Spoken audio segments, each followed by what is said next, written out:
예, 여러분, 리포트 작성법 특강, 세 번째 시간입니다.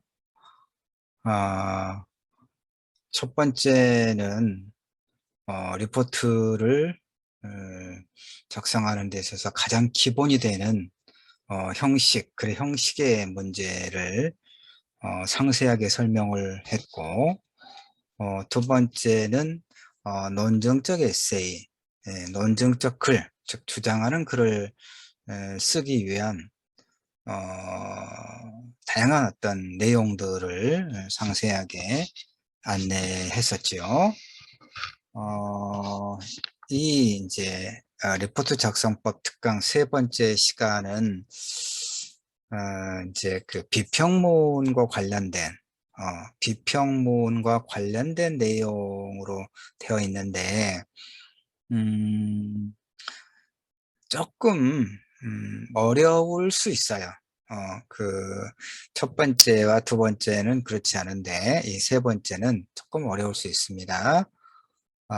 이제 그 사고 표현 분반보다는 독서와 토론에서 그러니까 이제 내가 과제를 내줄 때는 사고 표현 분반은 논증적 글쓰기, 논증적 에세이, 주장하는 것.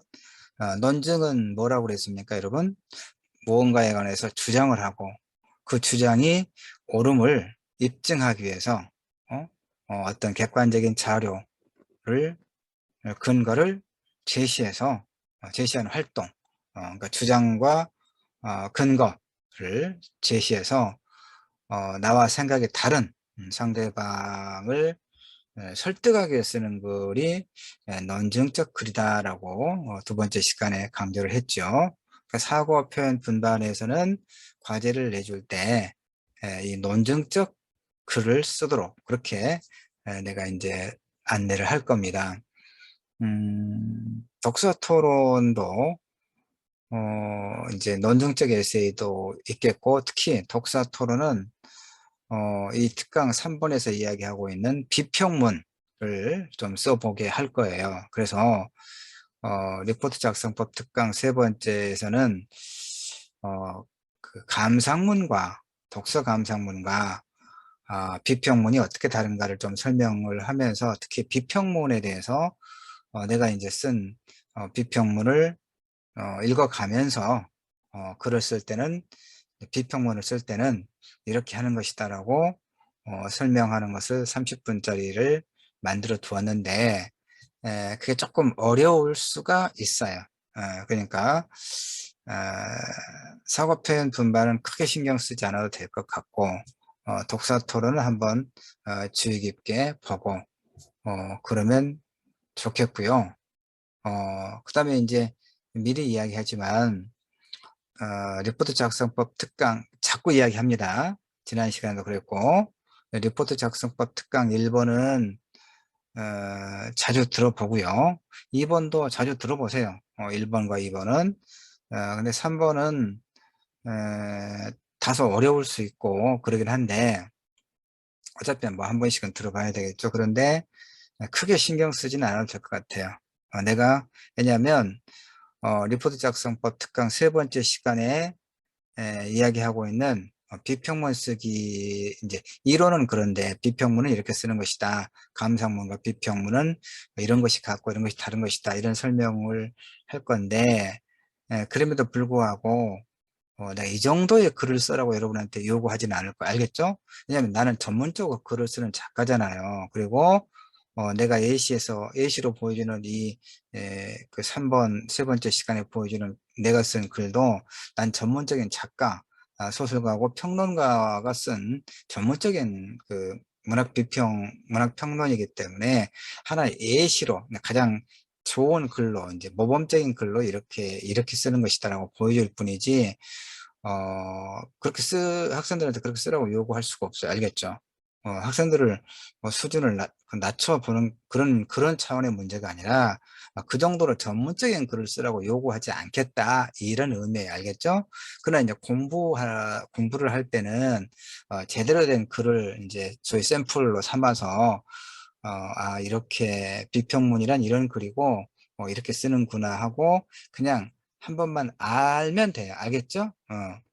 자, 이제 그렇고 그건 좀 이따 또 보도록 하고 지금 이제 앞에서 내가 소개를 해주고 싶은 것은 뭐냐면 여기 이제 보면 이 책이 잘 안 보이긴 할 거예요. 잘 안 보이긴 할 건데 이 책의 제목이 뭐냐면 나를 치유하는 글쓰기라고 하는 제목의 책이에요. 한 400페이지 가까운 분량의 그런 책인데 이건 이제 내 책은 아닙니다. 이건 내 책 아니고 줄리아 카메론이라고 하는 여성 작가군요. 미국 사람입니다. 보니까 줄리아 카메론. 예, 미국 작가인데 뭐 소설가이고 시인이고 시나리오 작가고 TV 프로듀서고 영화 감독이고 문예창작 강사고 작곡가고 그야말로 다재다능한 예술가. 참 대단하죠. 하나도 하기 힘든데 다양한 분야에서 글을 쓰고 또 영화를 만들고 또 음악을 만들고 뭐 이러군요. 1946년생이니까 이제 우리 나이로 보면 70, 한 5, 6세 된 할머니군요. 지금으로 봐서는. 그런데 이제 이게 이제 번역돼서 그 서가에 있어서 보고 있습니다. 근데 상당히 괜찮은 그 책이어서 내가 이제 그 조금만 소개를 해 주려고 해요. 그러니까 이 책의 제목이 이야기하고 있는 것처럼 글쓰기라고 하는 것은 또 달리 보면 나를 치유하는 하나의 과정이다. 이런 이제 그 주제를 담고 있는 그런 그 책이란 말이에요. 그래서 여기 이제 목차를 보면 뭐 1장부터 해서 5장까지 전체 구성이 5개의 장으로 되어 있어요. 1장이 why, 왜 글을 쓰는가. 2장은 how, 어떻게 쓸 것인가. 3장은 when, 언제 쓸 것인가. 4장은 what, 무엇을 쓸 것인가. 5장은 where, 어디서 쓸 것인가. 장소를 말하는 거죠. 그러니까 다시 이야기하면 이 책은 전체적으로 왜 글을 쓰는가. 우리는 왜 글을 씁니까? 학교에서는 수업 교수가 과제로 내주니까 어쩔 수 없이 일단 쓰는 거죠. 과제의 경우는, 리포트의 경우는. 예. 두 번째는 이제 어떻게 쓸 것인가. 중요하죠. 어떻게 쓸 것인가를 내가 리포트 작성부 특강 1번과 2번에서 많이 설명했던 게 어떻게 쓸 것인가 하는 것이었잖아요. 예. 3장은, 이 책 3장은 언제 쓸 것인가. 언제 쓸 것인가. 그 다음에 4장은 무엇을 쓸 것인가. 나는 이제 글쓰기에서 두 가지 고민이 무엇을 쓸 것인가. 그 다음에 어떻게 쓸 것인가. 그 두 가지라고 그랬죠. 이 책에서는 이제 한 5가지로 이렇게 좀 더 세분화해서 이야기를 하고 있어요. 마지막은 이제 5장에서는 어디서 쓸 것인가. 이렇게 되어 있군요. 여러분은 그 공부를 주로 어디서 합니까? 물론 학기 중에는 이제 강의실에서 하고, 그 외에는 어디서 하나요? 카페에서, 커피숍에 가서, 노트북 켜놓고, 공부를 하는 친구들이 많이 있더라고요. 어, 그런데, 나는 이제 기성세대이기 때문에 여러분과는 달리, 카페에 가서 아무리 그 레시피를 꽂고, 책을 봐도, 그 소란스러움을 어찌 할 수가 없어요. 그리고 또 이제 그 커피 한 잔 물론 이제 뭐 스타벅스나 뭐 이런 데 커피 값이 뭐 4,500원, 4,800원 이렇게 하기 때문에, 커피 값이 뭐 비싼데, 일반적으로. 그런데 그렇다 하더라도 그 한 잔 놔두고 시켜놓고, 노트북 켜놓고 뭐 두세 시간 있을 배짱이 없어요. 우리는. 예, 우리는 그렇지를 못합니다. 기성세대이기 때문에.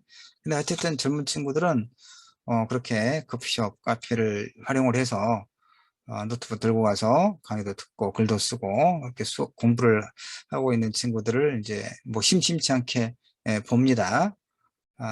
여러분은 이제 어떻게 하는지를 모르겠어요. 물론 전공에 따라서 이제 또 공부하는 방법도 다르고 그러겠습니다.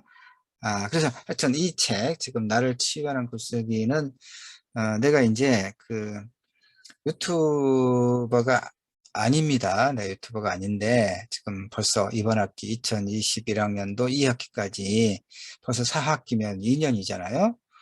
4학기 동안 이렇게 비대면으로만 대학 강의를 하고 있어서 내가 이제 그 맡고 있는 과목이 수업하는 과목이 많아요. 많아서 그리고 이제 한 과목마다 15주고 그다음에 한 주마다 3차시 3개고 그러니까 15주 한 과목이 15주인데 3시간짜리면 그 몇 개를 찍어야 되죠?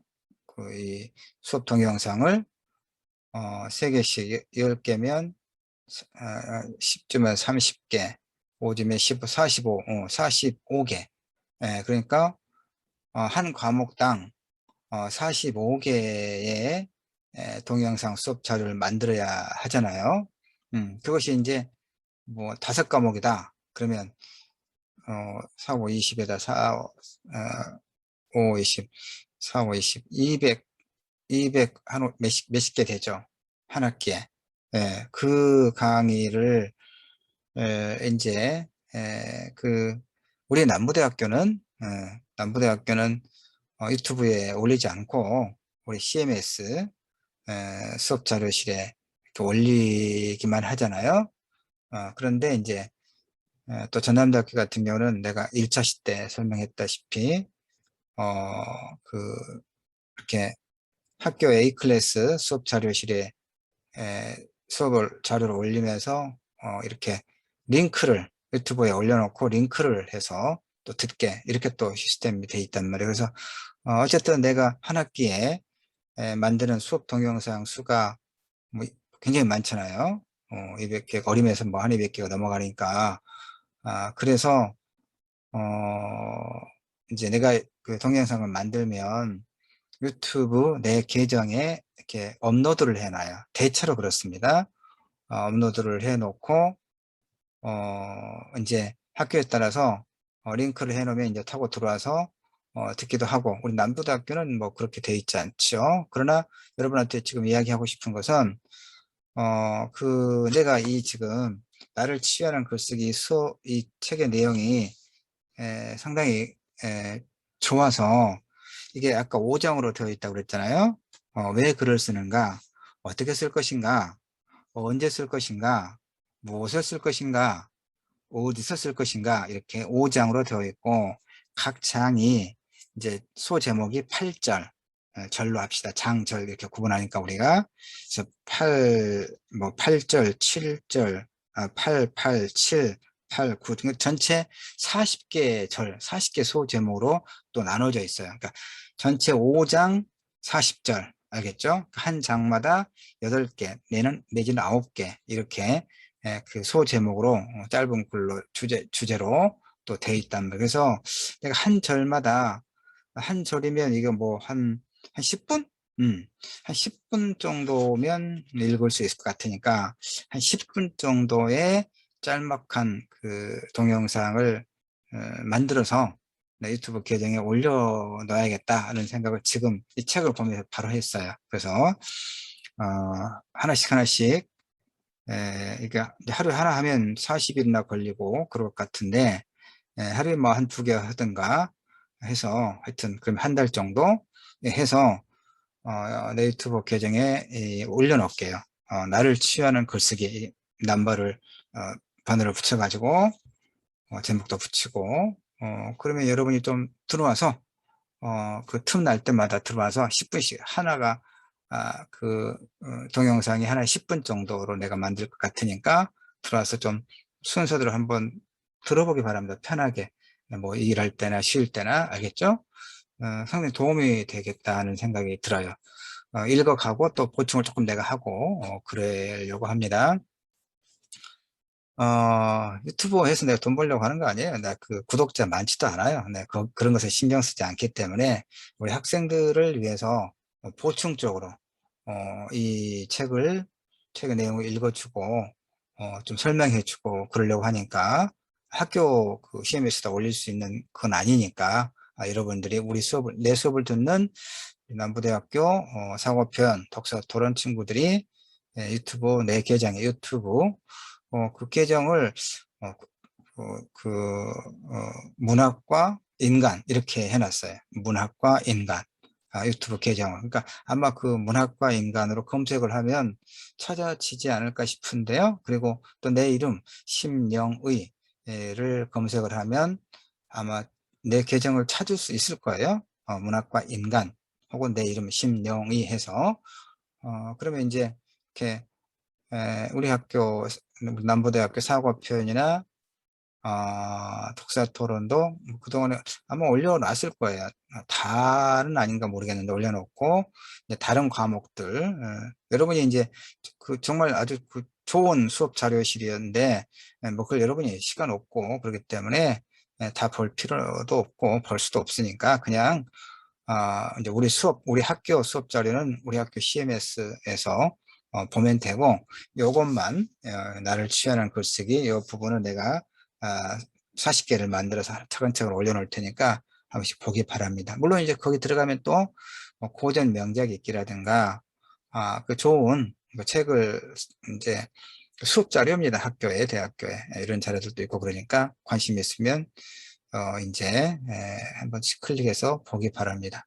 어, 되게 유튜브 동영상은 뭐 구독과 좋아요 이렇게 눌러 달라고 이렇게 늘 나도 이제 필요하면 그 좋은 자료 많아요. 요즘에 유튜브에 여러 그 전공 교수들이 대중인문학의 영역에서 그 강의하고 그래서 강의 영상을 올려놓은 게 아주 많아서 나도 시간 나는 대로 또 그것을 보고도 또 공부를 해요. 내가 문학 박사이긴 하지만 모든 걸 문학에 관한 것을 모든 걸 다 아는 게 아니에요. 박사가 다 알아서 박사가 아니라 자신의 전공 영역에서만 좁게 알 뿐이에요. 그러니까 끊임없이 공부를 해야 돼요. 어, 그러니까 나도 공부를 그렇게 하고 있거든요. 유튜브의 그 자료들도 유용한 자료 굉장히 많아요. 그러니까 내가 이제 내 유튜브 계정에 올리는 문학과 인간 심령이 여기에 올려놓은 수업 자료들도 다 대학에서 강의하고 또는 이제 대학 밖에 인문학 강의 자료들이고 그렇기 때문에 그 아주 알차고 좋은 내용들은 많아요. 다만 내가 그 프로 유튜버들처럼 영상을 뭐 자막도 넣고 아주 그 멋지게 세련되게 편집할 줄은 몰라요. 이렇게 대학에서 그냥 강의하는 것처럼 이 정도만 어떤 강의 지금 내가 이제 여러분 영상 내 얼굴은 지금 나오게 영상 만들고 있는 것은 이번에 내가 이렇게 하는 것이고 그 전치는 거의 얼굴도 나오지 않고 그냥 이렇게 자료 올려놓고 그 녹음하는 것처럼 돼 있을 뿐이거든요. 근데 이제 얼굴이 조금이라도 작은 화면이라도 보이면 조금 아마 낫지 않겠나 싶기도 하고 그렇습니다. 하여튼 여러분이 그 구독도 하고 좋아요도 눌러가면서 그 내 유튜브 계정에 틈나는 대로 들어와서 나를 치유하는 글쓰기 남부 쭉 해가지고 올릴 테니까 들어보기 바랍니다. 자, 그래서 글쓰기는 일단 이제 우리는 대학 수업의 과정에서 수업에서 제출해야 될 리포트와 관련된 그래서 리포트를 어떻게 써야 할 것인가 잘 써야 되잖아요. 그것과 관련된 이제 공부는 특강 1, 2, 3 해서 하고 있는 거고 지금 이제 설명을 조금 상세하게 했던 나를 치유하는 글쓰기와 관련해서는 글쓰기라고 하는 것은 결국은 어, 그 자기를 돌아보는 성찰의 그런 측면이 사실은 있거든요. 그래서 이제 우리 뭐 사고 표현과 그 독서 토론 수업에서는 하지 않지만 글쓰기 수업에서 보면 성찰적 에세이 쓰기 그 챕터가 있기도 해요. 그래서 자기를 돌아보고 점검하는 그런 글쓰기. 그래서 이 책에서도 결국 글쓰기 전반적으로 보면 결국 글을 쓰는 과정에서 자신을 점검하고 성찰하고 결국 어떤 상처를 치유하는, 사실 그렇잖아요. 우리가 뭐 답답하고 억울하고 기가 막히고 그럴 때 정말 친한 누군가를 만나서 껴안고 엉엉 울면서 속에 있는 이야기를 하고 나면 그 문제가 해결되는 건 아니지만 가슴속에 맺혀 있는 것이 웬만큼 풀어지잖아요. 그런 것처럼 글을 쓰는 과정에서 그런 좀 맺혀 있거나 그런 상처가 있는 부분이 일정하게 해소되는 측면은 분명히 있거든요. 자, 그런 것은 이제 유튜브 계정에서 여러분들이 찾아서 읽기를 들어보기를 바랍니다. 그래서 리포트 작성 특강 문학 비평과 관련된 뒷부분은 그냥 한 번만 봐도 된다고 그랬습니다. 그렇게 크게 신경 쓰지 않아도 좀 어렵고 그런 부분이기도 하니까. 예. 예, 여러분, 2주 3차 시수합시다. 2주차는 리포트 작성법 특강을 하고 있죠. 1주차는 가장 기본적인 내용들, 그 다음에 2주차에는 논증적 에세이 쓰기 연습, 그 3주차 이번 수업은 비평문에 대해서 공부를 좀 해보도록 하겠습니다. 비평문을 이제 이해하기 위해서는 독서감상문과 어떻게 다른가, 어떤 게 같고 어떤 게 다른가를 이야기를 먼저 해야 돼요. 자, 그런데 예, 일단 이제 하여튼 2차 시에는 논증적 에세이, 3차 시에는 비평문, 어, 이렇게 일단 리포트 작성법 특강을 하고 있습니다. 우선 비평문은 이제 문학 텍스트, 문학 작품을 분석한 다음에 그걸 평가하는 글이에요. 그러니까 독서 감상문은 책을 읽고 감상, 그야말로 느낌이잖아요. 그 읽었던 책의 주요 내용을 간추린 다음에 그것의 주제의식이 무엇인가를 해석을 하고, 그리고 그거 관련된 자신의 느낌을 정리하는 게 보통 독서감상문, 독후감이라고 하죠. 그럼 이제 비평문은 뭐냐? 평가하는 거죠. 이 문학 작품이 어떤 내용과 주제를 가지고 있는데 이것이 우리의 삶에, 또 오늘 우리 당대의 어떤 우리의 삶에 어떤 의미와 가치가 있는가를 나름대로 어떤 평가하는 것, 이게 비평문이에요. 그래서 이제 그럼 독후감하고 비평문하고 유사한 것, 같은 건 뭐였어요? 일단 뭐 어떤 책을 읽고, 대체로 이제 문학 작품이라고 합시다. 어떤 문학 작품을 읽고 그 줄거리를 정리하고 간략하게 정리하면서 주제의식이 무엇인가를 이제 정리하는 것, 이건 같죠. 그럼 다른 게 뭐죠? 근데 감상문은 감상한 느낌이잖아요. 주관적인 느낌이니까 그렇게 정리한 다음에 자신의 생각을 이렇게 이제 서술하면 돼요. 어, 그런데 비평문은 거기서 좀 더 나가서 조금 지적인 작업이라고 봐야겠죠.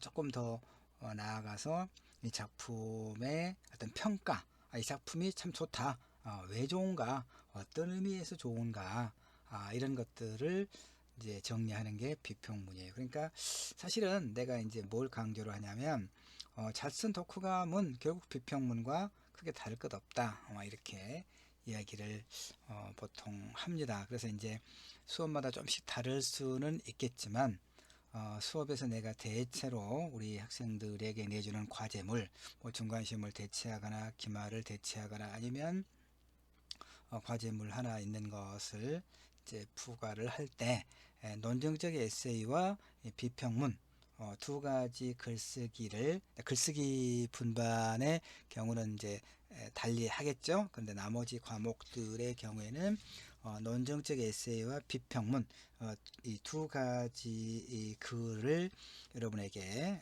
써서 한번 써 보도록 그렇게 이제 안내를 할 거예요. 그래서 1차 시 2주 1차 시에는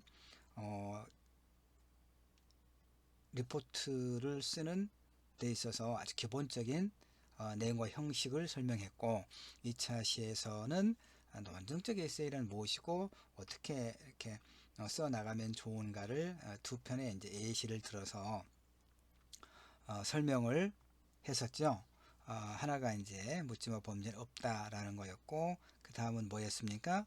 루키즘, 외모지상주의가 가지고 있는 어떤 문제점, 이런 예시글이 있었고, 각각 분석한 글이 있었잖아요. 그래서 여러분이 이제 그걸 잘 좀 읽어보면 논증적 에세이라고 하는 게 이런 글이구나, 그리고 이러이런 방법으로 쓰면 매우 좋겠구나 라는 것을 여러분이 이해를 했을 것으로 생각을 합니다. 그래서 이번 3차 시에서는 아까도 얘기했지만 비평문, 자 이제 그 다음 페이지의 비평문은 이게 6페이지까지 되어 있는데, 이제 2페이지부터 6페이지까지 이 비평문은 이제 내가 쓴 평론이에요. 작년 봄에 나온 펴낸 소설적 상상력과 젠더 정치학이라고 하는 평론집에 수록되어 있는 한 꼭지의 글인데, 여러분이 제출하게 될 과제물의 A시를 보여주고, 그러니까 비평문에 A시를 보여주고 이해를 돕기 위해 마련한 자료예요. 이거를 문단이 아니지, 오답니다. 문단이 아니라 무단으로 복사하거나 다른 것을 활용하면 안 됩니다. 자, 참고로만 하기 바랍니다. 이제 이 글은, 자, 이제 일테면 이건 표지까지 내가 만들어 놨어요. 표지를 일테면 뭐 A4 한 면 정도 과제물 할 때는 표지를 굳이 할 필요 없다고 그랬습니다. 그러나 이제 2페이지, 3페이지 될 때는 표지를 하는 게 좋겠죠. 다른 과목들, 다른 교양 과목에서도 리포트를 이제 수업 교수가 제시를 할 때 페이지가 뭐 2~3페이지 이상 되고 그러면 기본적으로 이 표지를 하면 좋아요. 표지할 때 제목을 써야 되겠죠. 제목 써야 됩니다, 여러분. 제목을 안 쓰면 안 돼요. 제목. 자, 그러니까 변화없는 현실과 불편한 타자들. 그래 놓고 이제 구병모 장편 소설 내 이웃의 식탁의 경우라고 했습니다. 이게 이제 그러니까 구병모 장편 소설 내 이웃의 식탁을 읽고 쓴 평론이죠. 비평문이죠. 그런데 이 소설에서의 핵심적인 어떤 주제의식을 내가 찾아서 변함없는 현실과 불편한 타자들이라고 제목을 붙였어요. 근데 요 제목만 붙여놓으면 도대체 무슨 소리인지 모르겠죠. 그래서 부제로 이제 구병모 장편 소설 내 이웃의 식탁의 경우라고 했습니다. 알겠죠? 그리고 그러니까 일단 제목을 써야지 그냥 리포트 이렇게 쓰면 그렇게 쓸 필요 없다는 얘기예요. 그렇게 쓰는 친구들이 많아요. 제목을 쓰라고 하니까 그냥 알겠죠? 리포트인 줄 알아. 그러니까 리포트라고 다 쓰지 마. 제목을 써. 알겠죠?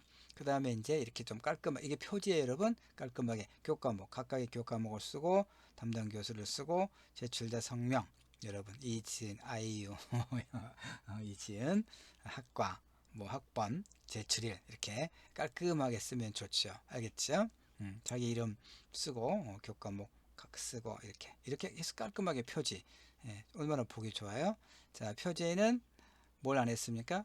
페이지 표시를 하지 않았죠. 여기서 본문부터. 자, 여러분 내가 표지에도 제목을 붙이라고 그랬죠? 그리고 본문 들어갈 때도 제목과 자기 이름 이렇게 하세요. 그럼 얼마나 보기 좋아요. 이렇게 해야 이게 원칙이에요. 자, 그래서 그 다음에 여기서부터 이제 1페이지부터 페이지 표시되어 있죠. 그 다음에 이렇게 페이지 표시되어 있고. 알겠죠? 그리고 이제 글을 시작할 때 들여쓰기 하라고 그랬죠. 들여쓰기. 한 칸 비우고 쓰는 거. 그 다음에 문단 나눌 때도 들여쓰기. 문단 나눴으니까 들여쓰기. 외부적인 형식, 외재적인 형식.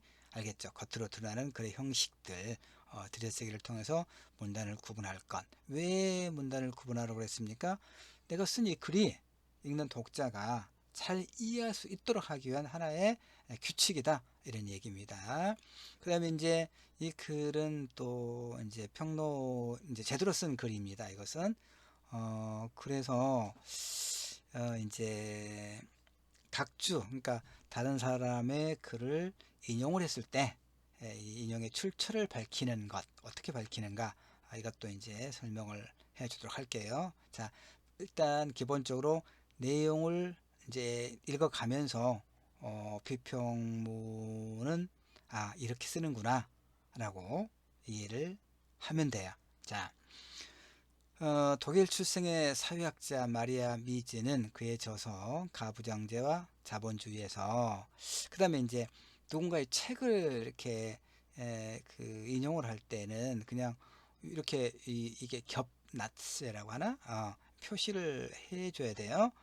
중단편은 홑낫세, 그 다음에 장편이라든가 저서는 이렇게 겹낫세, 낫세라고 하나 꺽세라고 하나 낫세겠죠. 낫세 이렇게 표시를 해줘야 돼요. 그래야 다른 앞뒤 문장하고 이게 책 제목을 구분을 해줘야 되겠죠. 여기도 지금 구분을 해줬죠, 여러분. 자, 독일 출생의 사회학자 마리아 미즈는 그의 저서 가부장제와 자본주의에서 이렇게 말했어요. 그래서 내가 이제 겹다운표 인용하고 있는 거니까 홑다운표는 강조고 이렇게 겹다운표는 인용하고 있는 거예요. 그래서 이제 이 책에서 마리아 미즈가 이렇게 말했다는 거예요. 뭐라고 말했습니까? 사람이 노동력으로 나타나는 생산적 영역에만 초점을 맞춘 사회는 인구 통제가 주된 문제가 될 때에만 오로지 가족과 노동력으로서의 여성에만 관심을 둔다고 말한다. 근데 이제 요 지금 겹다운표로 한 말은 내 말이 아니고 누가 말한 거예요? 마리아 미즈가 말했죠. 자신의 책에서. 그래서 내가 각주, 자, 각주를 이제 잘 모를 때는 앞에다 이렇게 하기도 하는데 앞으로 하는 게 아니에요. 라고 말한다 하고 피어리어드 마침표 찍은 다음에 각주 이렇게 하면 밑에가 이제 각주 표시가 딱 되죠. 그래서 각주를 이제 출처, 인용의 출처를 이렇게 각주로 표시할 때 어떻게 하냐면, 자, 글쓴이 마리아 미즈죠. 글쓴이, 그리고 쉼표. 그 다음에 이제 이 마리아 미즈가 이 말을 어디에서 했어요? 이 책에서 가부장제와 자본주의. 그 다음에 쉼표. 근데 이제 이건 외국 책이니까 누가 번역을 했겠죠. 그래서 최재인 옮김, 번역한 사람 옮김. 그리고 이 책을 이제 출판한, 옮겨서 이제 번역해서 출판한 우리나라 그 출판사가 있겠죠. 출판사 이름 갈무리. 언제 출판했느냐? 2017년도. 그러니까 자, 쉼표, 쉼표, 쉼표, 쉼표, 쉼표. 그 다음에 이제 이 책에서 이 문장이 몇 페이지에 있느냐? 인용한 거, 여성에만 관심을 둔다. 이것은 이 책의 266쪽. 그 다음에 이제 마지막이니까 뭘 항상 피어리어드. 알겠죠? 쉼표, 쉼표. 자, 이 표시 내가 해줄게요. 요거 이제 여러분이 잘, 이게 이제 기본이에요. 물론 이제, 지금 이제, 학술지에 따라서, 그리고 이제, 이거 이제 문학이니까 인문학 쪽이잖아요. 그러니까 인문학 쪽의 그 학술지, 그 다음에 사회과학 쪽의 학술지, 그러니까 좀씩 달라요. 또, 이 표기하는 방법이. 뭐, 사회과학 쪽에는 마리아 미츠 이렇게 해놓고, 괄호 해놓고, 이제 출판 연도, 2017년 괄호를 쓰기도 해요. 이제 그렇게 하기도 하는데, 그것은 이제 여러분은 나중에 대학원 가서 이제 대학원에 진학을 해서 논문을 쓰고 그 논문을 저널에 투고하고 그럴 때 그 논문에서 편집 체제를 이제 지정을 해 주는 게 있으니까 그건 그때 가서 하면 되고, 여러분은 학부 과정에서는 기본적으로 이런 방식으로 저자 글쓴이 저서 그 다음에 옮기니 출판사 출판연도 인용하는 그 페이지 알겠죠? 266쪽 그리고 면이라고 하기도 해요. 266면. 그 다음에 이제 그렇게 하지 않고 앞에다가 P.점 이제 페이지라고 또 했는데 그 페이지 표시는 이제 원서, 이게 번역본이 아니고 번역한 책이 아니고 원서를 쓸 때 대체로 그렇게 하거든요. 그러니까 여러분은 혼란을 느끼지 말고 이제 다른 사람의 글을 인용할 때는 이렇게 이런 식으로 출처를 밝혀주면은 이제 표절이 아니죠. 이렇게 인용의 출처를 밝히지 않고 그냥 써버리면 이제 다른 사람의 글을 인용의 출처를 밝히지 않고 쓰면 그게 뭐가 돼요? 그게 표절. 상당히 문제가 되죠. 표절. 아, 표절 이제 그 논문이 취소되고 학위도 취소되고 이런 상당히 이제 어떤 그 글쓰기 윤리에 어긋나는 것이기 때문에 그래요. 자, 구병모 장편 소설 내의 이웃의 식탁은 그러한 원경 속에 나라에서 젊은 부부를 대상으로 마련한 꿈 미래 실험 공동주택을 공간적 배경으로 하고 있다라고 이거 이제 강조하고 있죠. 요 헛다운 표현이 이제 소설 속에 있는 내용이어서 이렇게 인용하면서 강조. 자, 이제 자, 첫 문단에서 무슨 얘기하고 있습니까? 마리아 미즈가 이제 이렇게 그 출산과 관련해서 여성의 관심을 둘 경우에는 이를테면 인구 문제, 인구 통제가 어떤 그 주된 사회적 문제가 될 때만 노동력으로서 여성의 관심을 두더라. 여성의 어떤 그 주부 노동이라든가 가사 노동에 대해서는 대가를 전혀 지불하지 않죠. 그러면서도 바로 그거죠. 그러면 자연 이제 그 너무 많이 이야기하면 이거 다 설명할 시간이 없어져서 그러긴 한데 어쨌든 어, 시간을 보면서 그래서 이제 이 구병모 장편 소설은 결국은 어떤 얘기냐면 어, 이제 출산율이 굉장히 이제 우리나라가 문제가 되잖아요. 이를테면 그래서 이제 출산율이 문제가 되기 때문에 나라에서 소설에서 그래요. 나라에서 이제 꿈 미래 실험 공동주택이라고 하는 공공주택을 마련해서 매우 이제 저렴한 가격에 그 저렴한 비용으로 입주하도록 이렇게 이제 어떤 자격이 되는 사람들을 골라서 그렇게 이제 그 이름을 꿈미래 실험 공동주택이라고 하는 이제 아파트 공공주택을 만들어서 입주를 하고 거기에 살고 있는 사람들 속에서 어떤 이야기, 사건이 진행이 되는 그런 소설이에요. 근데 이제 이런 공동주택을 마련한 까닭은 뭐냐? 출생률이 굉장히 낮기 때문에 그러죠. 그래서 이제 이 소설에서는 누구에게 이제 꿈미래 실험 공동주택에 입주 자격을 주느냐? 자녀가 이미 1인 이상 있는, 그러면 이제 인구 생산 능력이 증명된, 그 다음에 만 40세 미만의 한국 국적을 지닌 이성 부부, 동성 부부도 있겠지만 동성 부부는 아이를 낳을 수 없으니까, 자, 이런 어떤 조건. 그 다음에 또 하나가 자녀를 최소한 셋 이상 갖도록 노력하겠다, 이런 자필 서약서. 그러니까 워낙 출산율이 낮으니까 이런 어떤 인구 부양책으로 출산을 이제 장려하는 그런 어떤 이제 그 정부 정책을 가지고 이제 공공주택을 상당히 좀 좋은 서울 인근에 좋은 어떤 조건으로 만들었다, 이런 얘기예요. 근데 이제 그 제목을 내가 변화없는 현실이라고 했잖아요. 그리고 불편한 타자들. 변화없는 현실은 뭘 말하느냐? 이렇게 아이를 낳은 후에 육아에 대해서는 아무런 대책이 마련되어 있지 않고 오롯이 개인의 몫이에요. 그래서 소설은 그 육아의 어려움, 특히 이제 불가능에 가까운 일과 양육을 전쟁처럼 치러내는 인물들의 일상을 묘사하는데 이제 받쳐주고 있는 그런 소설이에요. 그래서 이제 서효진이라고 하는 이제 소설 내 인물은 하여튼 뭐 상세히 여러분이 읽어보도록 하고요. 하여튼 이런 해서 이제 뭐 편의시설 하나 없는 이제 이런 12세대 규모의 작은 아파트, 꿈미래 실험 공동주택, 그래서 상당히 좀 깨끗하고, 하여튼 이렇게 해서 이제 뭐 모든 네 가구의 사람들이 이웃이 돼서 이제 이 소설이 시작되는 거예요. 자, 그 다음에 또 하나 이제 어, 변화없는 현실이라고 하는 그걸 말한 거예요. 그 독박 육아와 같은 그런 어떤 일과 육아를 병행해야 되는 그런 정말 어려운 문제. 남자인 내가 이 소설 읽어도 정말 그게 얼마나 어렵겠구나 하고 피부로 닿을 만큼 상당히 이제 잘 묘사되고 있어, 이야기가. 그다음에 또 하나 불편한 타자는 뭐냐? 이제 그 다음 문제는 뭐냐면 이제 서효진과 신재강이 의도치 않게, 자, 이제 서효진 이제 여성이거든요. 신재강은 이웃집 남자예요. 근데 이제 어쨌든 이 서효진은 이제 약국에 그 근무하는 약사는 아니고요. 육촌 언니가 약사고, 이제 서효진은 뭐 알바 형태로 가서 일을 도와주고 있는데, 어쨌든 그렇게 약국으로 출근하고 신재강도 이제 출근하고 그러는데 이웃집 남자 신재강이 차가 접촉사고로 이제 공장에 좀 들어가야 돼요. 그러니까 출근하면서 이제 신재강이 서효진의 그 낡은 승용차 옆자리에 앉아서 40분이나 달려하는 이제 그런 어떤 그 카풀을 의도치 않게 해야 되는 그런 상황이 돼요.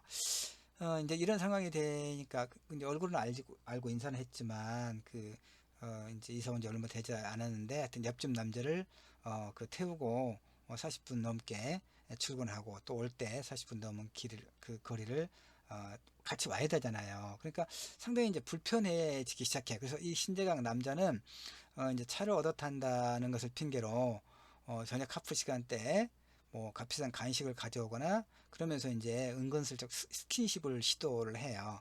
이를테면 뭐 빵을 먹으라고 하면서 나중에 먹겠다고 하면 막 이렇게 포장지를 이제 뜯어서 이렇게 막 먹으라고 주니까 할 수 없이 한 입에 먹다 보면 빵 먹다 보면 이제 입술이나 뺨 쪽에 뭐 빵 부스러기 하나 묻기도 하잖아요.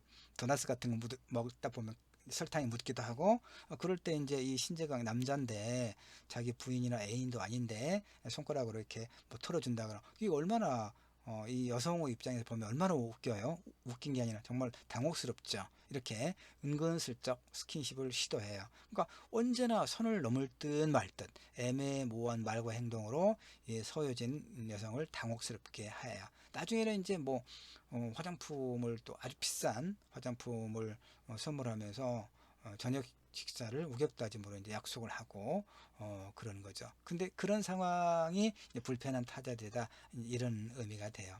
그래서 이제 하여튼 이 지금 뭐 소설을 내가 길게 다 설명할 수는 없겠고 이렇게 이제 지금 이제 비평문 평론을 지금 이야기하는 거니까 그래서 이 글에서는 어쨌든 이제 이 좀 줄거리들을 좀 정리해 가면서 그 줄거리가 가지고 있는 어떤 의미들 이런 것들을 이렇게 좀 해설을 한다 그럴까 해석을 하면서 이제 문장을 좀 덧붙이고 있지요. 그래서 문제는 이제 이제 이게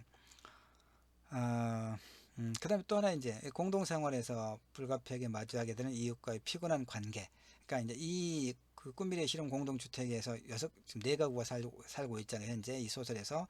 근데 이제 어디나 뭐 그렇겠지만 그냥 스스로 자기가 그 리더 역할을 하는 그런 인물이 있잖아요. 홍단이라고 하는 이제 마을의 부녀회장 노릇을 하는 홍단이가 있고 그 마을의 재활용용품 수거 촬영에 왔을 때 당번을 맡았던 이제 조현애 가 보이지 않으니까 뭐 가서 언성을 높이거나 뭐 이런 이제 이런저런 이제 뭐 갈등이 좀 있고 그래요. 하여튼 이렇게 공동주거 문제도 이렇게 갈등을 빚고 몇 가지 한 뭐 두세 가지 정도의 이 네 가구 인물들 간에 이렇게 그렇게 편하지 않은 어떤 갈등을 겪죠. 자,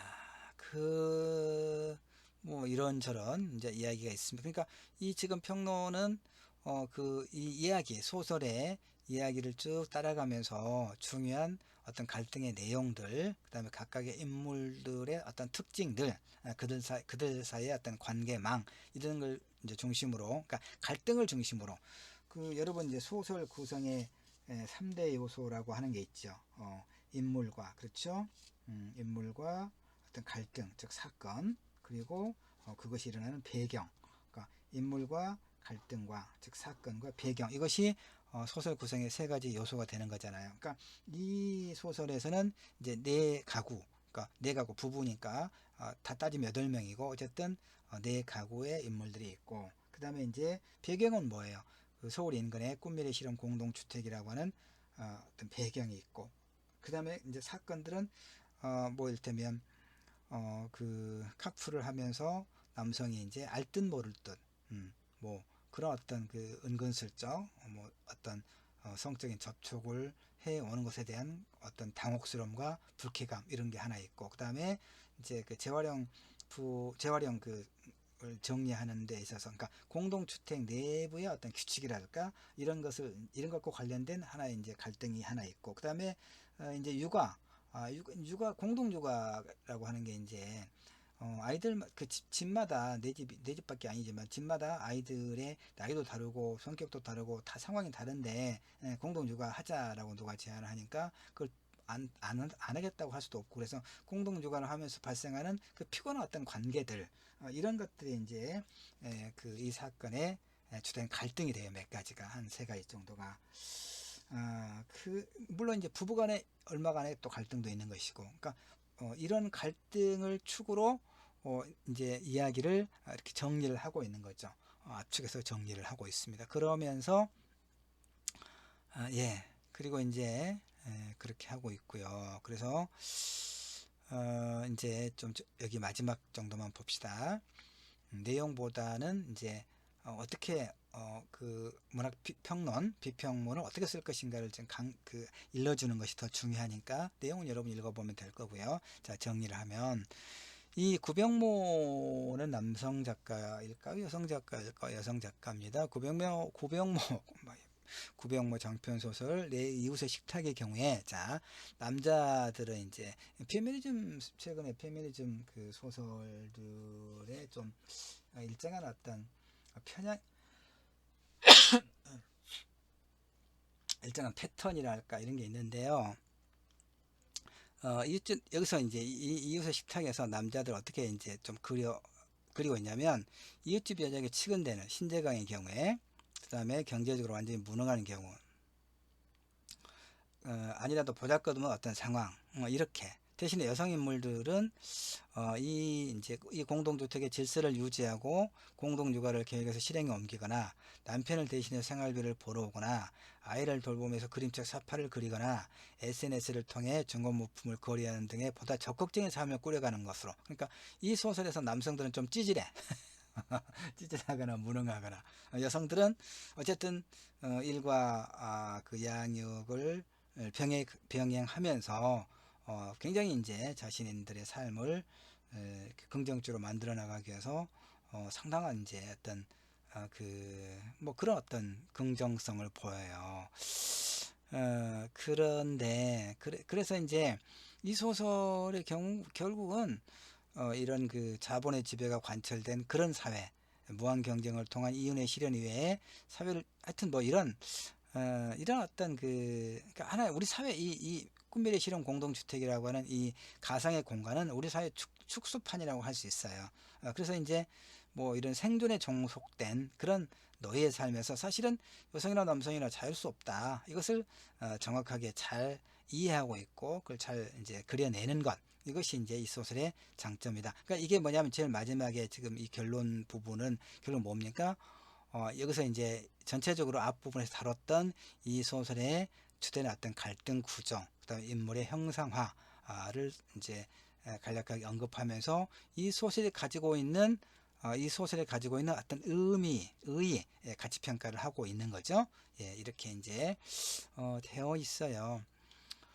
아, 그 어쩌면 조금 걱정이 되는 게 여러분에게 비평문을 그러니까 지금 한 편의 평론을 보여주었는데 여러분에게 비평문을 이렇게 써라라고 요구하진 않을 거예요. 당연히 그렇죠? 나는 글을 쓰는데 전문가고 나는 소설과 평론을 쓰니까 글을 쓰는데 전문가죠. 작가니까 그래서 여러분에게 학생들에게 물론 우리 학생들 중에서 나보다 더 글을 잘 쓰는 친구도 있을 수 있어요. 그러나 일반적으로 우리 학생들에게 수업의 과제로 뭐 이런 형태의 글을 써야 된다는 얘기인가 라고 놀라거나 걱정할 필요 없어요.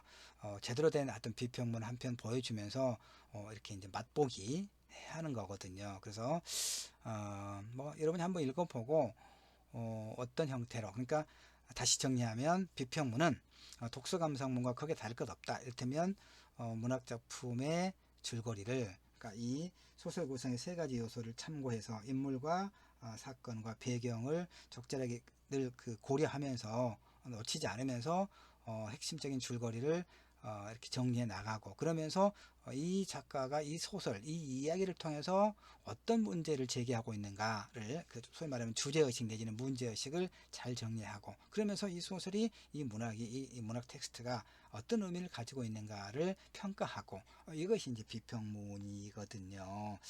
자, 이 정도만 일단 하고요. 이제 또 그 내가 여러분에게 이제 개별적이고 구체적인 과제를 내줄 때, 개별적인 과제를 과목마다 내줄 때 매우 구체적으로 또 상세하게 안내를 해 줄게요. 알겠죠? 그러면 크게 어려움이 없어요. 이 리포트 작성부 특강에서는 이렇게 되어 있다 라고만 여러분이 이해를 하면 돼요. 자, 그 지난 시간 2차 시에 아이유의 반편지를 조금밖에 못 들어서 한 2분 정도 듣도록 할게요. 자, 음악을 듣고 수업을 마칠게요, 여러분.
예, 여기까지만 듣도록 할게요. 고맙습니다.